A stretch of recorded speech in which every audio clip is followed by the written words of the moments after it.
त्या अंधारलेल्या इमारतीतून बाहेर पडताना बळवंताच्या मनात क्षणभर आत पडलेल्या माणसाच्या सुरक्षिततेचा विचार आला. कदाचित बळवंता निघून गेल्यावर ते आपलं अघोरी कर्म करायला परत येईलही. पण त्याला बळवंताचा काय इलाज होता? तो 24 तास थोडाच राखण करीत बसणार होता. शेवटी ज्याचं त्याचं नशीब. त्याने विचार केला. स्वामीजींच्या इमारतीपाशी तो पोहोचला तेव्हा 11 वाजत आले होते. अंगणात, व्हरांड्यात आणि आतल्या हॉलमध्ये सर्वत्र दिवे होते. खिडकीतून कदाचित कोणाची बाहेर नजरही असेल, कारण तो दारापाशी पोहोचताच दार आतून उघडलं गेलं. तो नवा माणूसच कामावर होता. त्याने आतल्या खोलीकडे बोट केलं. दाराचा पडदा दूर करून बळवंताने आत नजर टाकली. स्वामीजी आणि परांजपे काका तर होतेच, पण मनसुखानीही होते. "आलास का? ए," स्वामीजी म्हणाले. ते त्यांच्या दिवाणावरच्या नेहमीच्या जागी होते. परांजपे काका अजून त्या मघाच्या बंडी पायजामाच्या वेशातच होते, पण आता ते अगदी आरामात एका मोठ्या सोफा चेअरमध्ये बसले होते. हातात ड्रिंकचा ग्लास असावा. बळवंताला नवल वाटलं, स्वामीजींच्या निवासस्थानी हे? पण मग त्याला स्वामीजींचा इतिहास आठवला. वेगवेगळ्या उच्च सरकारी पदांवर काम करणाऱ्या स्वतःसाठी नाही तर इतरांसाठी या सोयी कराव्याच लागतात. ग्लासच्या कडेवरून परांजपे काका त्याच्याकडे जरा प्रश्नार्थक नजरेने पाहत होते. मनसुखानी मात्र एका खुर्चीत आरामात आणि शांतपणे बसले होते. त्या तिघांकडे पाहता पाहता बळवंताच्या मनात विचार आल्याखेरीज राहिला नाही. आपापल्या क्षेत्रात प्रावीण्य आणि यश मिळवणारी ही 3 माणसं होती. त्यांच्यात एक प्रकारच्या बरोबरीच्या नात्याने वावरायची त्याला संधी मिळाली हे त्याचं भाग्यच, नाही का? आत येत बळवंताने एक साधी खुर्ची घेतली. त्या इमारतीत पुढे काय झालं हे जाणण्याची त्याची इच्छा असणारच. बळवंता म्हणाला, "स्वामीजी, ती 3 तुमची माणसं होती?" "हो." स्वामीजी जरासे हसत म्हणाले, "मागच्या ओळखी कधी कधी उपयोगी पडतात." त्या तिघांचं कमांडो ट्रेनिंग झालेलं आहे. त्यांनी जास्त खुलासा केला नाही. "स्वामीजी, मला ती खास जाणीव झाली होती की ते त्या इमारतीतच वरच्या मजल्यावर आहे, म्हणून मी थांबलो." "ठीक आहे, काय झालं?" "ते खाली आलं त्या माणसासाठी, पण स्वामीजी, यावेळेचा अवतार काही वेगळा होता." "बळवंता, बाह्य आकाराला काही महत्त्व नाही. त्याचा खरा आकार व रंगरूप आपल्याला कधी कळणार सुद्धा नाही. वेळोवेळी सोयीसाठी घेतलेले हे आकार असतात." "मग पुढे?" "आत्ताच्या वेळी तरी त्याच्या तडाख्यातून तो माणूस सुटला आहे." "तुला स्वतःला काही करावं लागलं?" "प्रत्यक्ष असं नाही, पण मला पाहताच ते गायब झालं." "मागच्या सारखाच प्रकार, हो की नाही?" "हो, पण स्वामीजी, एक गोष्ट माझ्या मनातून जात नाही." "कोणती?" "आज सकाळी ज्या मुलीने मला या इमारतीचा पत्ता दिला तिचं काय?" "तिचं काय म्हणजे?" "पत्ता देण्याची 2 कारणं असू शकतात. खरोखर तिचा याच्याशी काहीही संबंध नसेल. तिने परांजपे काकांना अपघाताने वा योगायोगाने त्या इमारतीत वावरताना पाहिलं असेल आणि माहितीच्या बदल्यात काही बक्षीस मिळवण्याच्या आशेने तिने मला फोन केला असेल. किंवा किंवा काय? मला त्या इमारतीत आणण्यासाठी रचला गेलेला तो सापळा असेल. म्हणजे ती त्याची हस्तक असू शकेल." "पण फोनवर बोलता बोलता तिथे काहीतरी व्यत्यय आला." "खोलीत कुणीतरी आलं." तिची प्रतिक्रिया जीवाची घबराट झाल्यासारखी होती. "स्वामीजी, कोणत्याही परिस्थितीत तिला शोधून काढायला हवं." फोनवर बोलता बोलता ती एकदम जी घाबरली त्याने मी फार अस्वस्थ झालो आहे. "त्याला एक साधा उपाय आहे बळवंता. पुन्हा एकदा त्या फोटोची जाहिरात दे आणि खाली मजकूर टाक. या शोधात महत्त्वाची मदत करणाऱ्या व्यक्तीने बक्षिसासाठी या फोनवर संपर्क साधावा. तिने तुझ्याशी संपर्क साधला तर सर्व खुलासा होईलच, पण संपर्क साधला नाही तर?" "तर काय?" "एकतर हे सिद्ध होईल की ती त्याची हस्तक होती, किंवा किंवा त्या दाभाडे रासने यांच्यासारखीच तिलाही शिक्षा झाली असेल तुला मदत करण्याचा प्रयत्न केल्याबद्दल." काही क्षण खोलीतलं वातावरण गंभीर झालं, पण या क्षणी आपल्या हाती काही नाही तेव्हा त्यावर तर्क कुतर्क करण्यात काही अर्थ नाही. "बळवंता, तुझ्या शोधाचा एक भाग पूर्ण झाला आहे. हे तुझे परांजपे काका." परांजपे काका आता खुर्चीत जरा सावरून बसले. ते बोलले तेव्हा त्यांचा आवाज जरा नरम येत होता. "बळवंता," ते म्हणाले, "आधी मला तुझी माफी मागायला हवी." "माफी? माझी? कशाबद्दल?" "अशाबद्दल की मी तुझी फसवणूक केली आहे." "हे तू कितीही चांगला असला तरी फसवणूक ती फसवणूकच शेवटी." "म्हणजे तुम्हाला हेच सांगायचं आहे ना की तुमचं नाव परांजपे काका नाही आणि तुम्ही माझे काका नाही, हेच ना?" परांजपे काका त्याच्याकडे आश्चर्याने पाहत राहिले. आणि हे तुझ्या कधी ध्यानात आलं? त्याला काही फार वेळ लागला नाही. आमच्या कुटुंबातल्या कोणालाही तुमचं नाव आठवत नव्हतं, हे एक. पण त्याहून अधिक महत्त्वाचं, नानांना, माझ्या वडिलांना तुमच्या फोटोची ओळखच पटली नाही. सुरुवातीस पार्कमध्ये त्यांची गाठ घेऊन त्यांना तुम्ही हिप्नोटाईज केलंत ना? परांजपे काका काहीच बोलले नाहीत. आणि नंतरही नाहीसे होण्याच्या आधी त्यांना तुम्ही तुमच्या संबंधात सर्व विसरून जाण्याची सूचना दिलीत ना? बळवंताचे प्रश्न औपचारिकच होते. खरं तर ती विधानच होती. तुमचा काय हेतू असेल तो असो. आमच्या घराला दिलेली तुमची भेट तुम्हाला गुप्त राहायला हवी होती. मग मला तुम्ही कसे आठवत होता? तिथेच तर अडचण झाली आहे ना. मान हलवत परांजपे काका म्हणाले, तुला हिप्नोटाईज करताच येत नाही. आणि मी काही त्यातला नवखा नाही. पण तुझ्यावर काही परिणामच होत नव्हता. मग शेवटी इलाजच राहिला नाही. मलाच गायब व्हावं लागलं. पण मला एक गोष्ट समजत नाही. माझा शोध घेण्यासाठी तू एवढा आटापिटा का केलास? तसा मी म्हणजे काही तुझ्या आयुष्यातली महत्त्वाची व्यक्ती नाही. मग एवढी मेहनत कशासाठी?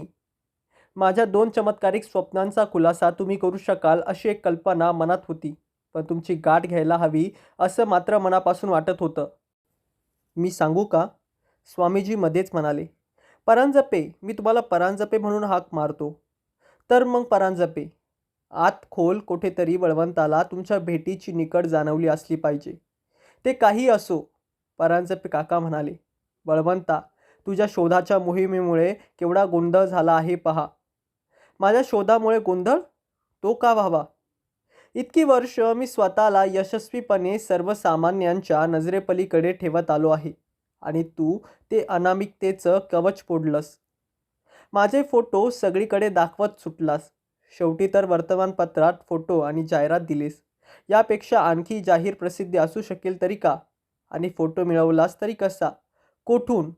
कॉम्प्युटर क्षेत्रातला एक तज्ज्ञ माझ्या चांगल्याच परिचयाचा आहे.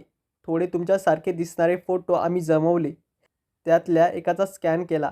आणि मग माझ्या सूचनांप्रमाणे त्याने त्यात योग्य ते बदल केले. काका, तुमचा चेहरा माझ्या आठवणीत अगदी पक्का होता. परांजपे काका नवलाने स्वतःशीच मान हलवत होते.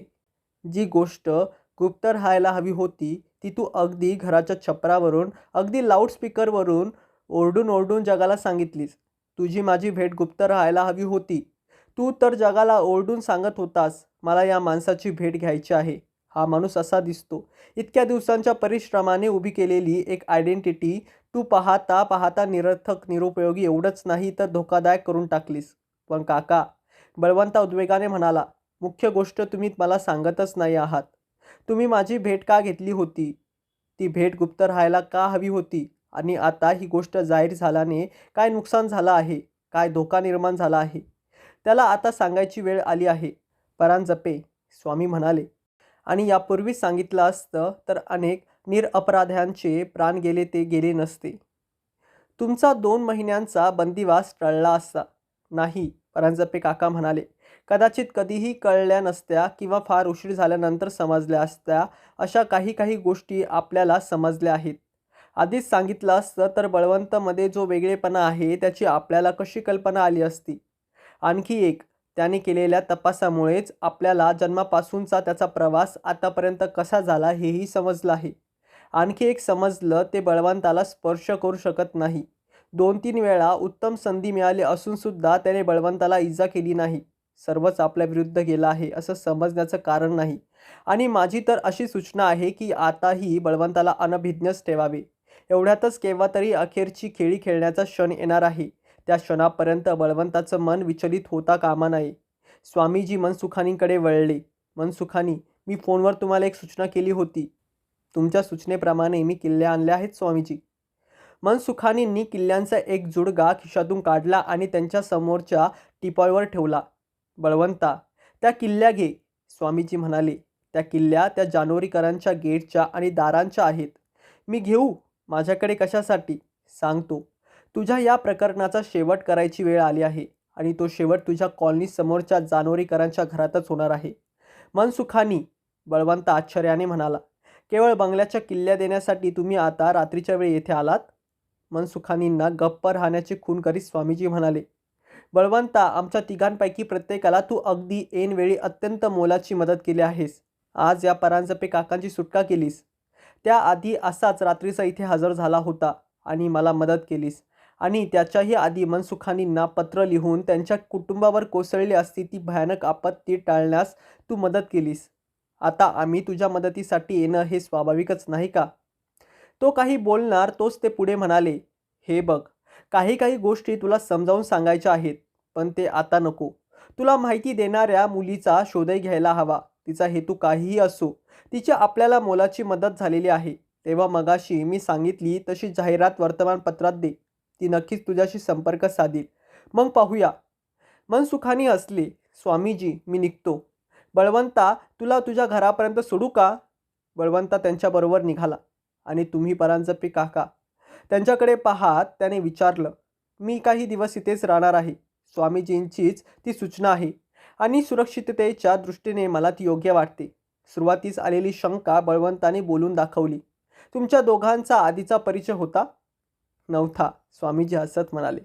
पण काही काही वेळा मनाची तार पहिल्या स्पर्शातच जुळते. प्रत्येकालाच हा अनुभव अनेक वेळा येत असतो.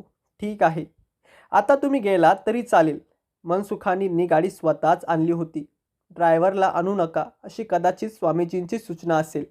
बळवंता पुढच्या सीटवर बसला. गाडी त्यांच्या इमारतीपाशी पोहोचली तेव्हा रात्रीचे 12 वाजले होते. गाडी थांबताच दोघांची नजर आपोआपच उजव्या हाताच्या बाजूच्या जानोरीकरांच्या अंधाऱ्या रिकाम्या बंगल्यावर गेली. स्वतःचं काळं गुपित घेऊन ती वास्तू अंधाराच्या कोशात उभी होती. कदाचित या क्षणीही त्या बंद खिडक्यांमागून एखादी खवळलेली नजर त्यांच्यावर खिळलेली असेल. आत खरोखर होतं तरी काय? त्याला लालसर करड्या रंगाचं एखाद्या हुप्या वांदरासारखं काहीतरी दिसलं होतं. मोहनला भिंतीवर नाचणाऱ्या वेड्या वाकड्या सावल्या दिसल्या होत्या. अरुणला त्याच्या पाठलागावर येणारी मृत मुलं दिसली होती. जानोरीकरांना असंच काहीतरी वेडविद्र भयानक दिसलेलं असणार. स्वामीजींनी सुचवलं होतं त्याला स्वतःलाच त्या ओसाड अंधाऱ्या वास्तूत जायचं होतं. कदाचित तेव्हाच या मागच्या भीषण रहस्याचा उलगडा होईल. मनसुखानींच्या मनात त्या घराबद्दल विचार चाललेले असावेत. काही काही वास्तूच अपयशी असतात, आपत्तींना आमंत्रण देतात. माझ्या व्यवसायात मला अशा अनेक जागा आढळल्या आहेत. ते म्हणाले. समोरची ही तशीच आहे. कोणत्या मुहूर्तावर बांधली कोणास ठाऊक, पण आता जवळपास फिरकायलाही धोक्याची झाली आहे.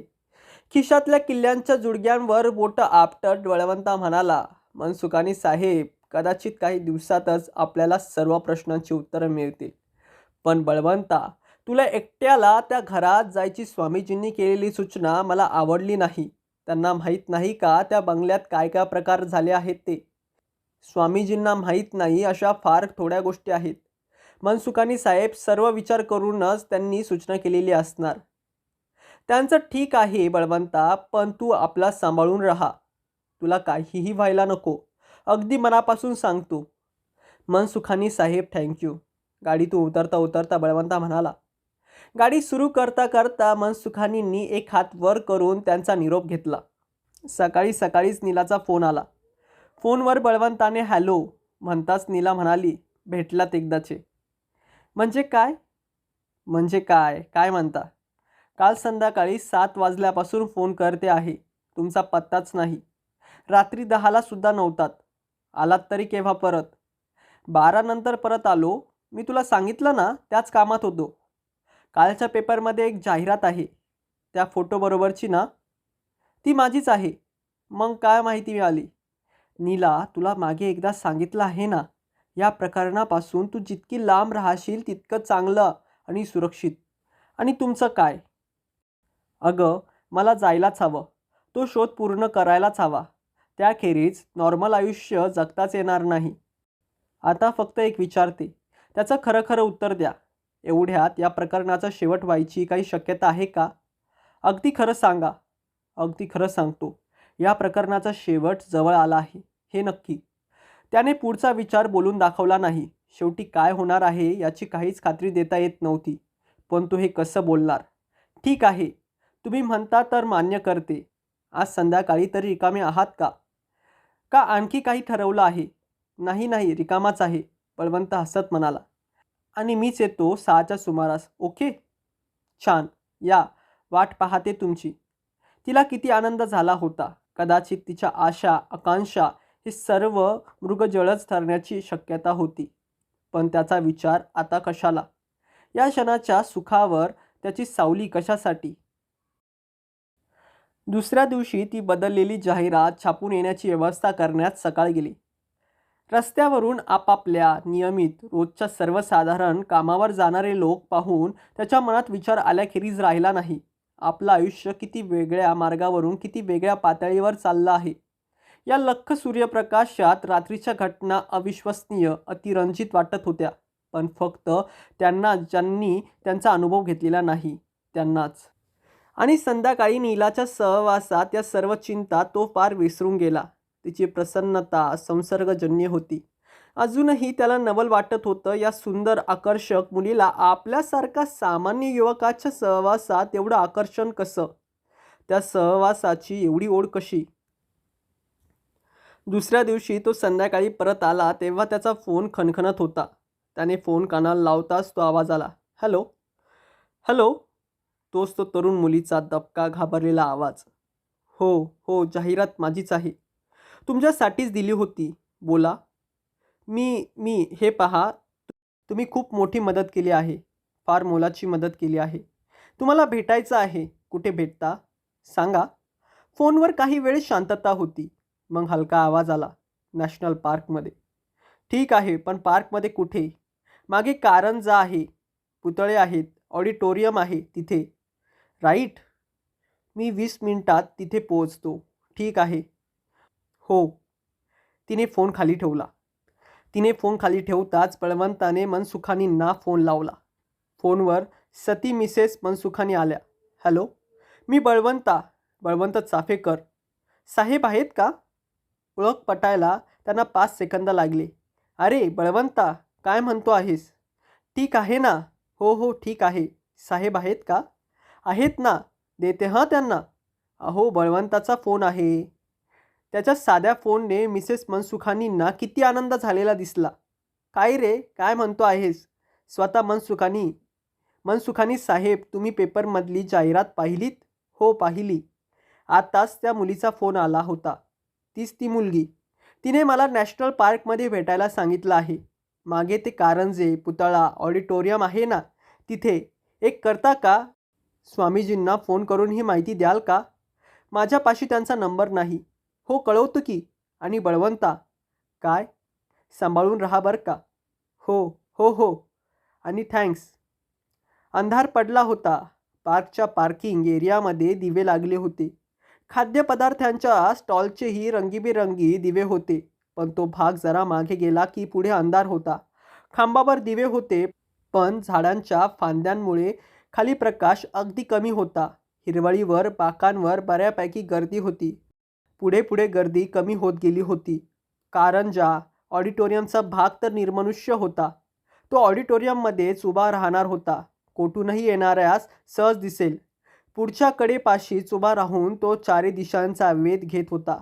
डाव्या बाजूने जरा दूरवरून कोणीतरी ऑडिटोरियमच्या दिशेने येत होतं. जराशी कृश, काळ्या कपड्यात झाकलेली आकृती. अंतर बरंच होतं, पण असा अंदाज होत होता की त्या व्यक्तीची मान खाली असावी. ती व्यक्ती आणखी पुढे आली. 15-20 पावलांवर आली आणि तिची मान वर आली. बळवंताला एक फिकूटसा चेहरा दिसला. पण त्याच क्षणी त्याला समोर ऑडिटोरियम दिसलं. त्यात पुढच्या भागाला उभी असलेली त्याची आकृतीही दिसली. पुन्हा एकदा ती दुभंगलेली नजर त्याच्या दिशेने येत होती. ती साधी मुलगी नव्हती. तिच्या रूपात, वेशात तेच प्रत्यक्ष आलं होतं. हे संपूर्ण अनपेक्षित होतं. पण अनपेक्षित का असावं? लोकांना फसवणं, भुलवणं, मायाजालात अडकवणं हा तर त्याचा स्वभाव धर्मच होता. आपल्या स्वभावानुसारच त्याचं वर्तन होतं. आतापर्यंत कित्येकांना तरी त्याने फसवलं होतं. त्यातल्या काहींचा बळी गेला होता. काही सुदैवाने वाचले होते. क्षणभर संतापाने त्याच्या शरीराची लाहीलाही झाली, पण लागलीच त्याने स्वतःवर ताबा मिळवला. ते जवळजवळ येतच होतं. त्याची प्रतिमा, त्याचबरोबर ऑडिटोरियममधली बळवंताची प्रतिमाही मोठमोठी होत होती. बळवंताने आसपास एक घाईची नजर टाकली. आपला निरोप स्वामीजीपर्यंत वेळेवर पोहोचला असेल आणि त्यांनी त्याच्या मदतीसाठी काहीतरी व्यवस्था केली असेल, अशी आशा तो मनाशी करीत होता. ही फसवणूक कोर्टपर्यंत चालणार आहे, त्याने मनाशी नवल केलं. ती मुलीची आकृती जवळ आली, वर त्याच्याकडे पाहत उभी राहिली. त्यालाही त्याच नजरेतून वर उभी असलेली त्याची आकृती दिसत होती.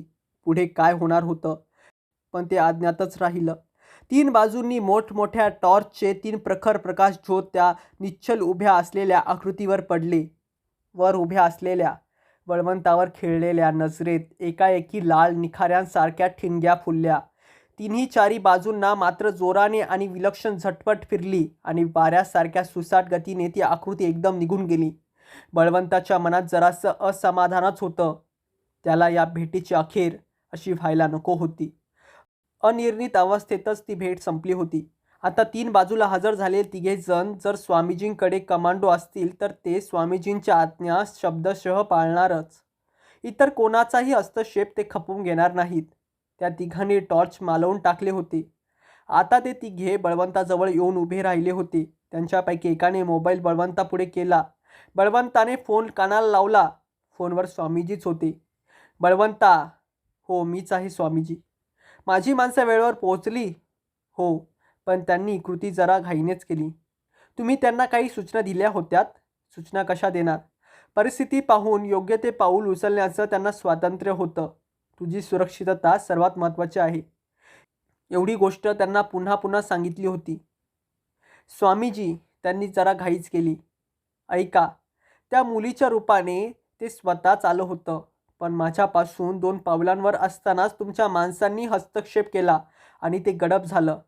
आता मला नाही वाटत परत येईल आणि आता पुन्हा तसल्या जाहिरातीचा वापरही करता येणार नाही.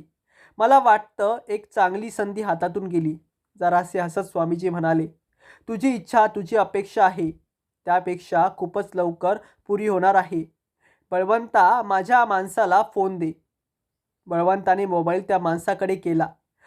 फोनवर तो 2-3 मिनिटं बोलला आणि मग बळवंताकडे वळून म्हणाला, तुम्ही आता परत जाणार आहात? वाटलं तर आम्ही तुम्हाला तुमच्या घरापाशी सोडतो, नाहीतर इथे यापुढे थांबण्यात खरोखरच काही अर्थ नव्हता. मग त्यांची सूचना स्वीकारायला काय हरकत होती. तो त्यांच्याबरोबर निघाला. दुसऱ्या दिवशीच सकाळ होती. 9ची वेळ होती. स्वामीजींच्या खोलीत स्वामीजी, बळवंत आणि परांजपे काका तिघे बसले होते. स्वामीजींनी स्वतः फोन करून बळवंताला बोलावून घेतलं होतं. आल्या आल्या त्यांची कॉफी झाली होती आणि मग बळवंताने संध्याकाळी पार्कमध्ये घडलेला प्रसंग सांगितला होता. त्या लोकांनी घाई करायला नको होती हे आपलं मत त्याने पुन्हा एकदा मांडलं होतं. ते कशासाठी आलं असावं असं तुला वाटतं? स्वामीजींनी विचारलं. दोन्ही हात असहाय्यपणे वर करून बळवंताने मान हलवली. तुझ्यावर हल्ला करण्याची संधी त्याला 2-3दा तरी मिळालीच होती, पण त्याने तसं काही केलं नाही. तरीही काल परत ते तुझ्याकडे आलं होतं. स्वामीजी म्हणाले, ही एक प्रकारची लव्ह हेट रिलेशनशिपच वाटते, नाही का? एकाच वेळी ते तुझा द्वेषही करतं आणि तुझ्याशी मित्रत्वानेही वागतं. यामागचं कारण तुझ्या लक्षात आलं नाही का? नाही? अरे, तुझाच काही अंश त्याच्यात नाही का? त्याचीच तर वाढ होऊन त्याला हे आत्ताचं स्वरूप, आत्ताचे गुणधर्म प्राप्त झाले आहेत. पण स्वामीजी, माझ्या मेंदूत असताना तो फिटस काही प्रमाणात जिवंत असेलही, पण मेंदूतून कापून काढल्यावर तर त्याला फॉर्म्युलिनसारख्या द्रावणात बुडवून ठेवला होता ना. त्यात जो काही आयुष्याचा अंश होता तोही नाहीसा झाला असणार, नाही का? मृत झाला असेल, पण नष्ट नाही. अरे, आजकाल तर अगदी सूक्ष्म पेशींपासून सुद्धा क्लोनिंगच्या तंत्राने सर्व प्राणी निर्माण करतात. मग इथे तर सर्व काही उपलब्ध होतं. तुझ्या कानांवर या गोष्टी आल्या असतील किंवा नसतील. एक केस, एक नख, रक्ताचा एक थेंब एवढं पुरेसं असतं. त्यातून एक सायमलक्रम, एक आयडोलॉन, एक प्रतिकृती निर्माण करता येते. कोणी त्याला कृष्ण किमया, ब्लॅक मॅजिकही म्हणतील, कोणी जारण मारण तंत्रविद्या म्हणतील. फक्त ते द्रव्य वेगळं आहे. पण या साऱ्या मागे आहे तरी कोण? माझी तर कल्पना आहे, कोणीही नाही. पण त्या जगदीशच्या हातातून तर तो जार कोणीतरी घेतला. ती फक्त जगदीशची कल्पना. ठिपक्या ठिपक्यांची आकृती पाहिली की मेंदू आपोआप त्या रेषा पूर्ण करतो. तसंच हे आहे. अनुभवांना संलग्नता येण्यासाठी माणूस त्यात स्वतःची काही काही भर घालत असतो. म्हणजे ती नर्ससुद्धा त्याच्याच प्रभावाखाली. हो बळवंता, एका गोष्टीचा तुला स्वीकार करायला पाहिजे. तुझ्या मेंदूत वाढलेला तो फिटस, त्याच्यात ही विकृती प्रथमपासूनच होती. मानवाचा मेंदू ही निसर्गाची सर्वोत्तम निर्मिती आहे. कोट्यावधी पेशी आणि प्रत्येक पेशीला सहस्रावधी जोडण्या निर्माण होऊ शकणाऱ्या रचनांची संख्या खरोखर अगणित आहे, कल्पनेच्या पलीकडची आहे. मानवी मनाच्या मेंदूचा म्हणा रचनेचा शक्तीचा अंदाज शास्त्रज्ञांना अजूनही आलेला नाही. मेंदूत इतक्या असंख्य मांडण्या रचना जोडण्या होऊ शकतात की अशीही एखादी अपवादात्मक रचना होऊ शकते की त्याने मानवाला अतिमानव होऊ शकतो. चमत्कार करणाऱ्या पुरुषांच्या कथा आदिकालापासून प्रचलित आहेत. काहींच्या अंगी मनोसंवेदनाची टेलिपॅथीची शक्ती होती, काहींना टेलिकायनेसिसची स्पर्शाशिवाय द्रव्याची हालचाल करण्याची सिद्धी प्राप्त झाली होती, काहींना भविष्यज्ञान प्रिकॉग्निशन साध्य होतं, तर काहींना वाचासिद्धी प्राप्त होती. शक्ती मुळात निर्गुण असते, तिच्या वापराने तिचा चांगले वाईटपणा ठरतो. असाच एखादा अपवाद तुझ्या केसमध्ये झाला नसेल कशावरून? त्या अपघाताच्या धक्क्याने तुझ्या मेंदूत एखाद्या धरणीकंपासारखी उलथापालथ झाली. कदाचित त्यातूनच तर हे जहरी अस्तित्व निर्माण झालं. नाही, कारण ते संपूर्ण दुष्ट आहे याबद्दल काहीही शंका नाही. मानव हा एकरंगी संपूर्ण धवल किंवा संपूर्ण कृष्ण कधीही नसतो. त्याच्यात विविध छटा मिसळलेल्या असतात. असं झालं असण्याची शक्यता आहे की तुझ्यात जो हिणकस भाग होता तो त्या मानसिक उलथापालथीत एकत्र आणि वेगळा झाला. त्याची झपाट्याने वाढ झाली. तोच तो फिटसचा ट्यूमर.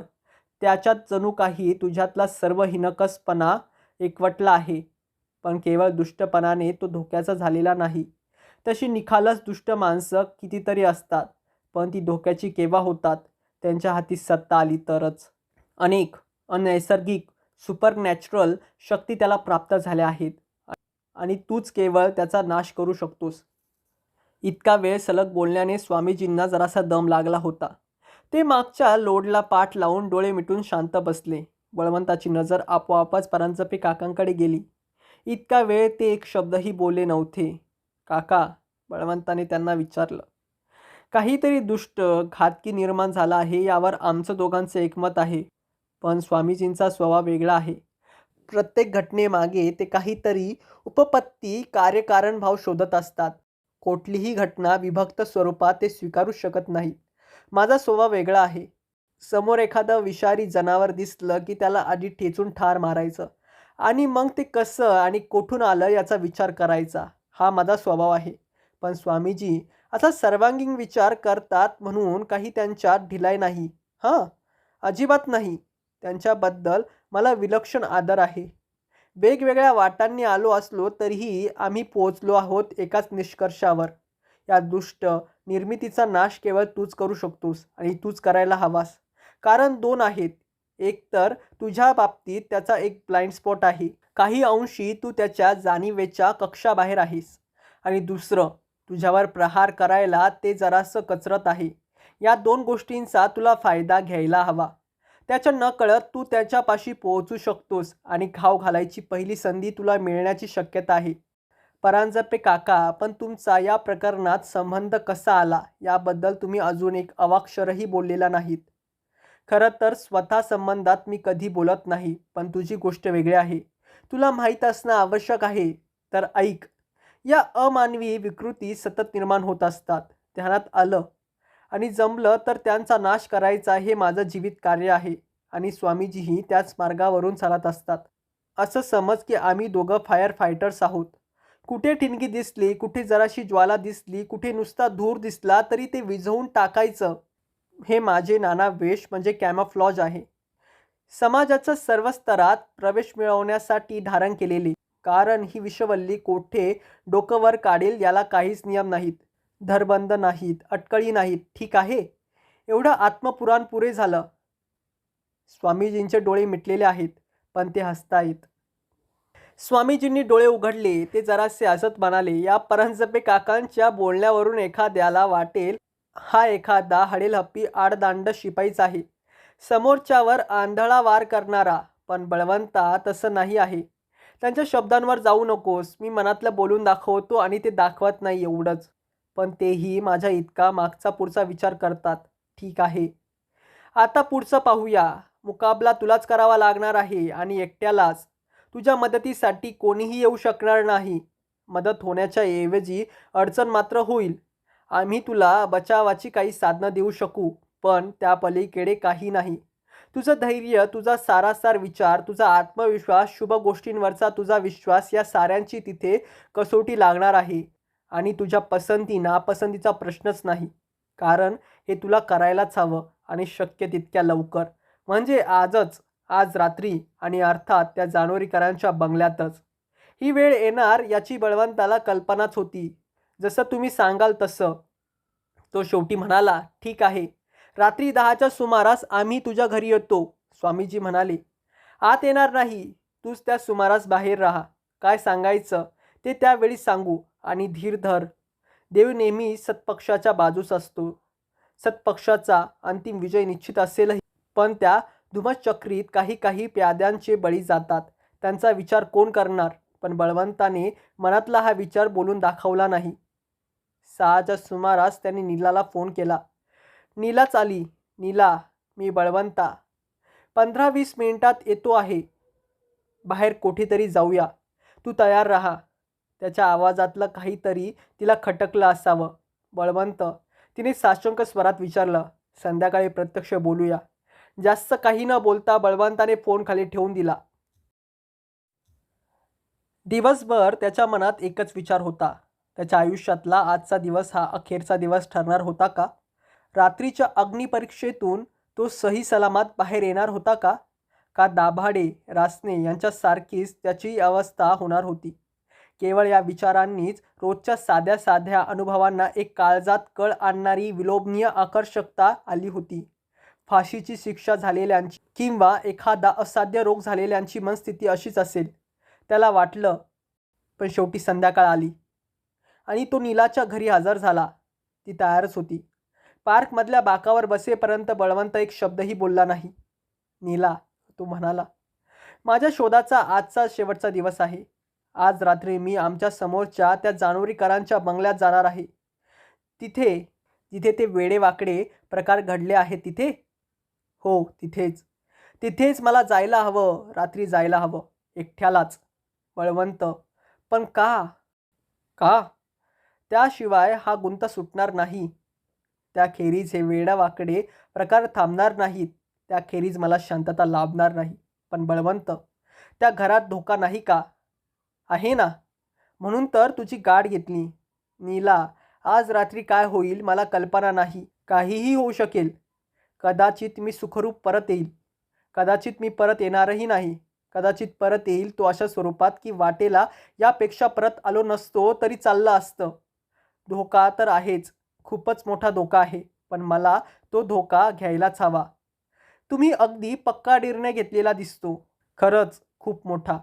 पण मला घ्यायलाच हवा. स्वतःच ठरवलंत की ते कोणी स्वामीजी आहेत त्यांच्या सांगण्यावरून? हो, त्यांच्याच सांगण्यावरून. मग स्वतः ते का नाही जात? तुम्हाला पाठवायला निघाले आहेत ते. त्याने काम झालं असतं तर ते स्वतःच गेले असते. त्यांच्याबद्दल गैरसमज करून घेऊ नकोस. स्वामीजी फार वेगळ्या श्रेणीचे पुरुष आहेत. माहीत आहे, स्वतः मागे राहून इतरांना पुढे करणारे. तिच्या भावना त्याला समजू शकल्या होत्या. पण तो काय बोलणार? तुम्ही जायचं ठरवलं आहे म्हणता, मग मी काय बोलणार? मला बेस्ट विशेष देऊ शकतेस की? बळवंता म्हणाला. पण आवाजातला खेद तो लपवू शकला नाही. नीला, खरंच वाटतं आपली भेट झालीच नसती तर फार फार बरं झालं असतं. पहिल्या भेटीपासून अडथळ्यांची शर्यतच चालली आहे, नाही का? मी नाही तसं म्हणणार. काहीतरी विधी लिखित होतं म्हणूनच आपली भेट झाली आणि माझी खात्री आहे पुन्हा होणार आहे. बळवंता काहीच बोलला नाही. तिचा निरोपही त्याने जड अंतकरणाने घेतला.